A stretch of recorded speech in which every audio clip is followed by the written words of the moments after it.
Welcome, everyone, to Bitcoin Magazine's Meet the Taco Plebs. It's an excellent day in Bitcoin, as always. Before we get started, got to tell you about the conference, Bitcoin 2022, April 6th to 9th in Miami. It's going to be even better than the last one, even though the last one was the craziest, most insane time ever. It was awesome. And so don't miss it. I've got a discount code for you, Taco Plebs. Get 10% off. Purchase with Bitcoin, you get $100 off. Um, for for the traders out there, the technical analysts, people who like on-chain stuff, we've got Macro 21 as a code for Bitcoin Magazine's deep dive product. That is Macro 21. Without further ado, we've got a fantastic guest today, everyone. Really a star here at Bitcoin Magazine, and someone who has contributed a ton to our news process here. Namcios, welcome to the show. Hey, Casey. Thanks for having me, man.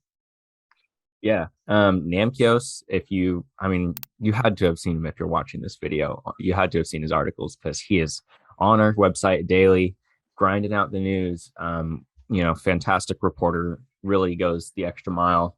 And yeah, just it's done so much great work for us. But just getting started here, Namcios, I'm curious how you got into Bitcoin. Well, first, thanks for the kind words. My journey with Bitcoin is a bit wild, I'd say. Since 2014, my brother was used to joke that Bitcoin would eat the world. And at the time, we just laughed. I mean, even himself didn't take himself very seriously, you know?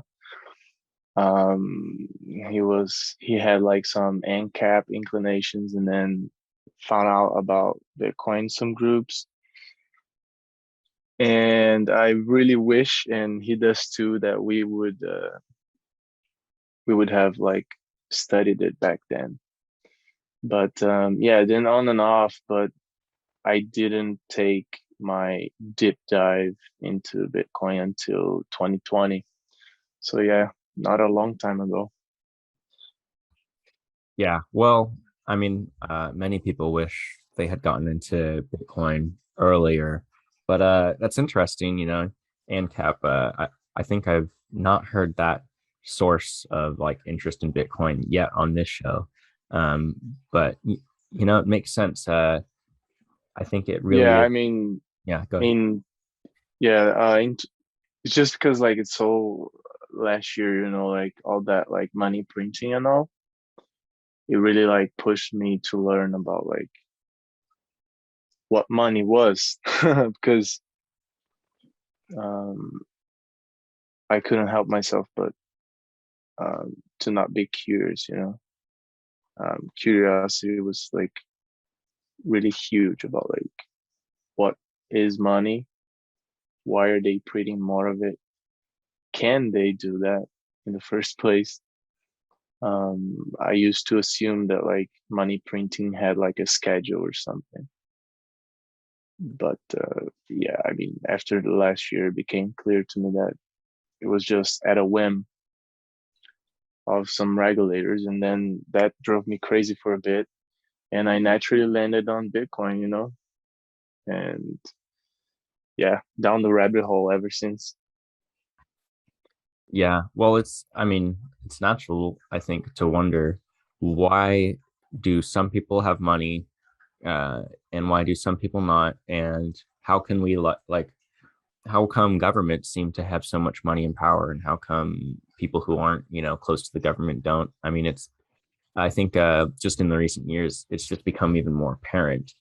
But but I Yeah, guess for sure, man. yeah, and I think all of us have really borne witness to what is going on with fiat money printing and monetary manipulation. But to move on to what you've taken away from Bitcoin, is there a primary sort of life lesson that you would say you've learned that's impacted you the most? Yeah, it's hard to pick one because I've really learned a lot from my Bitcoin rabbit hole deep dive. But then I think as a life lesson, it has to be time preference. Um, because before Bitcoin, I heard about like I had heard about time preference a couple times and all that kind of stuff, but it wasn't until I really studied it deep and I understood, excuse me, I understood about Bitcoin and economic incentives and all that. That's when it clicked for me. And then time preference just changes like all your priorities, you know? In the fiat system, which is debt based, you have incentives to spend and you don't have incentives to save. But then money shouldn't be like that, you know? We really have stripped away the store of value property of money, and we've just kept the medium of exchange and unit of account. But then Bitcoin reintroduced me to the store of value, reintroduced me to the values of saving, planning for the future, that kind of stuff, instead of a high time preference, dopamine addicted mentality of just living paycheck to paycheck and getting a paycheck and spending because you basically know for certain that next month your X amount of dollars you received in that paycheck will be worth less, you know. So, but with Bitcoin, with its predictability and its open source code and rules without rulers, you get the store value back. And then that redefines everything, you know, really puts everything into perspective. And then all of a sudden you're thinking about what can I do not only for my future self, but for my future generation? How can I take like daily steps and daily actions that will positively influence my future and of those around me, you know? So you get to step back and think about all that. So for me, it's been a huge shift only on time preference alone. So Right. And it's such a simple thing, shifting your time preference, but it sort of like trickles down to every aspect of your life. When you start being able to plan around the work that you put in being saved in terms of like value and purchasing power, uh, then you can start thinking about the future. And not only do you want to think about it in terms of like financial planning, et cetera, and how you're storing value, et cetera, but once you've accomplished that, it kind of revolutionizes like, how do I increase my own longevity in life? And how do I like kind of make the most of the time that I do have here? So, yeah, it's such a simple thing. And then it really, you know, filters throughout your entire life, the change that time preference brings to Bitcoiners. yeah, man, exactly. I mean, yeah, you start with the finances, but then you start thinking about what you eat, what you watch, what you read.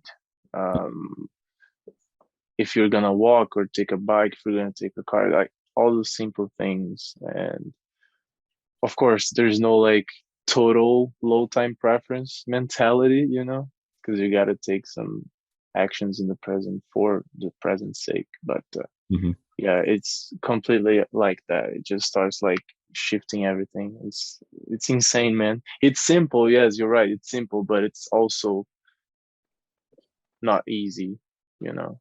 It takes a Right, click. right. Yeah. No, simple definitely doesn't mean easy. And Yeah.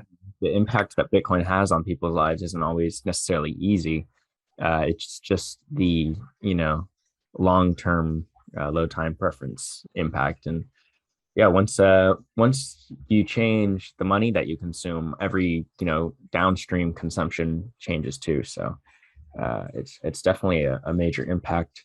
But going forward, I wanted to ask you, what's your experience been leveraging the digital network of Bitcoin to acquire, this job in the industry? Because uh, you work remote, you've had a major impact on the magazine, and it's all through this sort of like decentralized network of people working together to spread the word of Bitcoin. So could you just talk about your experience, doing that? Yeah, for sure. It's been certainly one of the wildest experiences in my life. Um, Out of a simple Twitter DM, shout out CK, much love. Everything started, you know. So like the Bitcoin community is really special because I mean,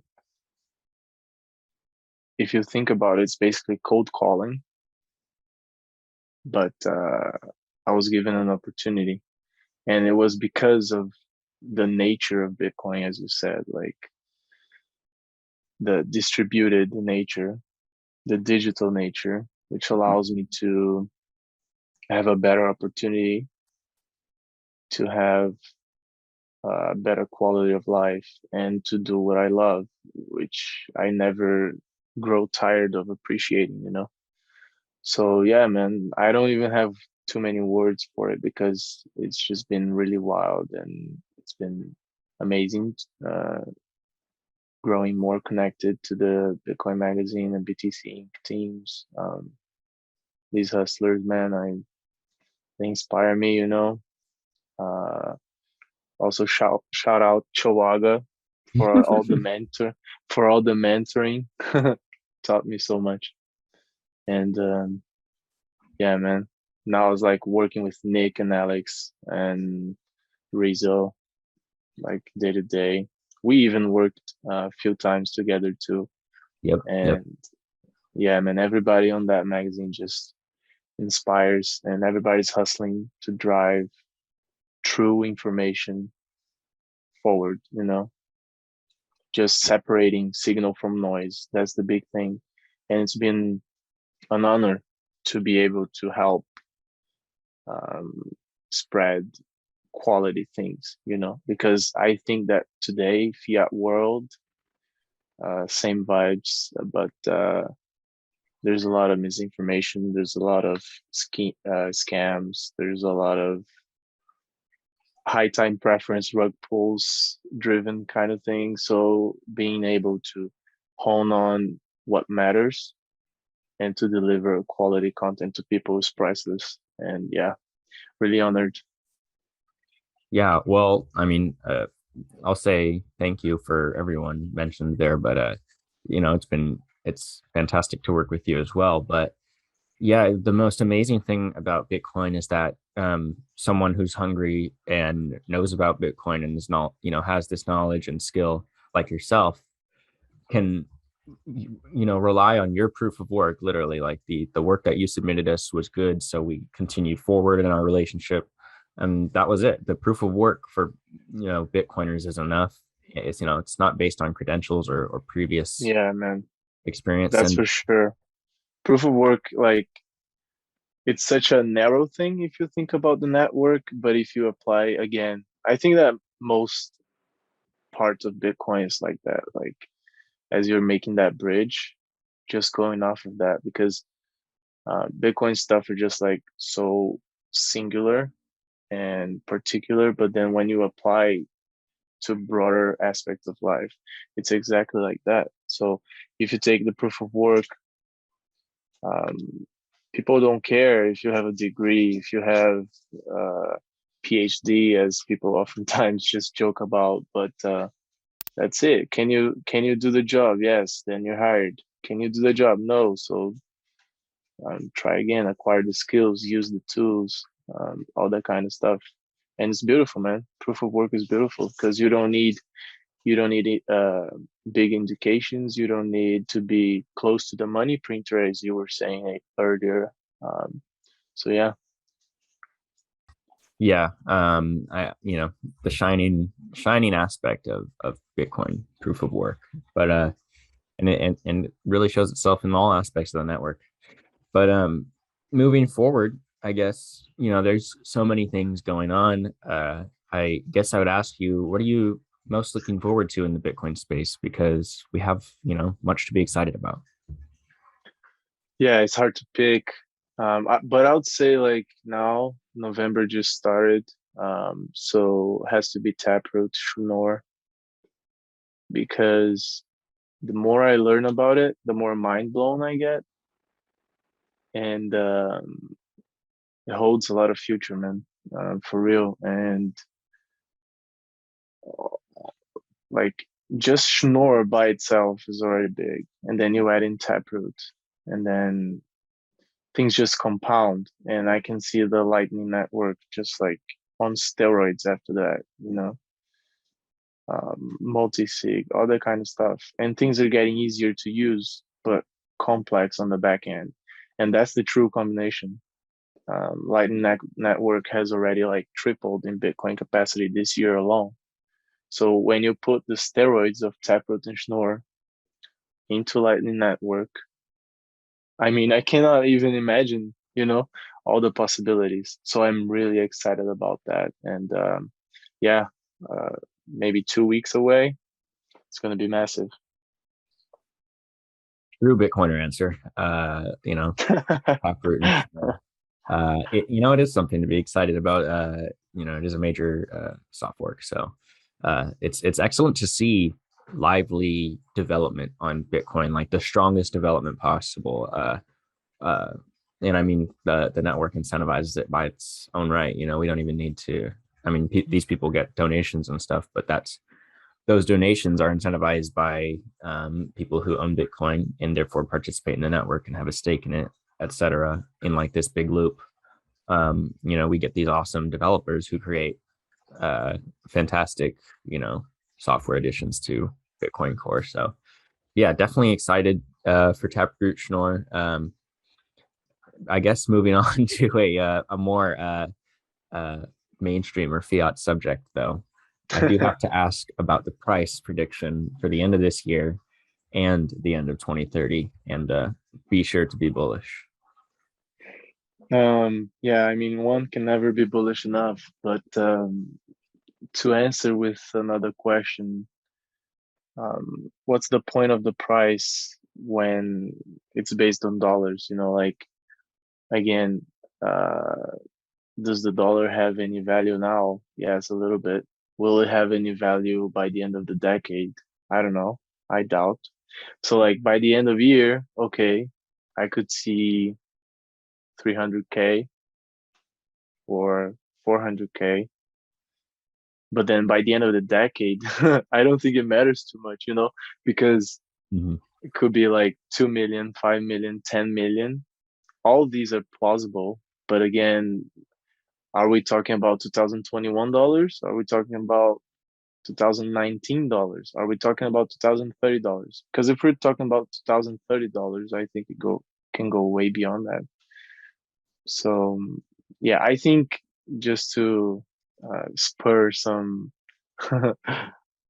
tornado in here, I think this decade is the last decade people are gonna care about the dollar price. Heck yeah.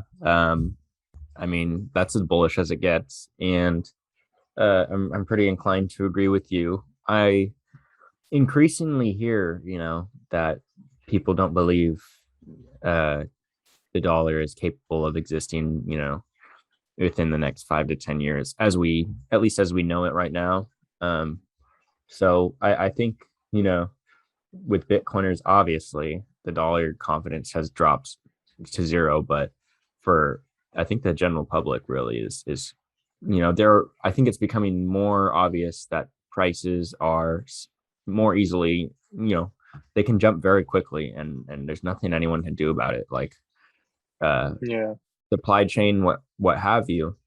The actual market for goods globally is pretty fragile right now, and I think we're lucky to have this decentralized monetary network that's not built on an inflationary bubble, that we for can sort of sure, man.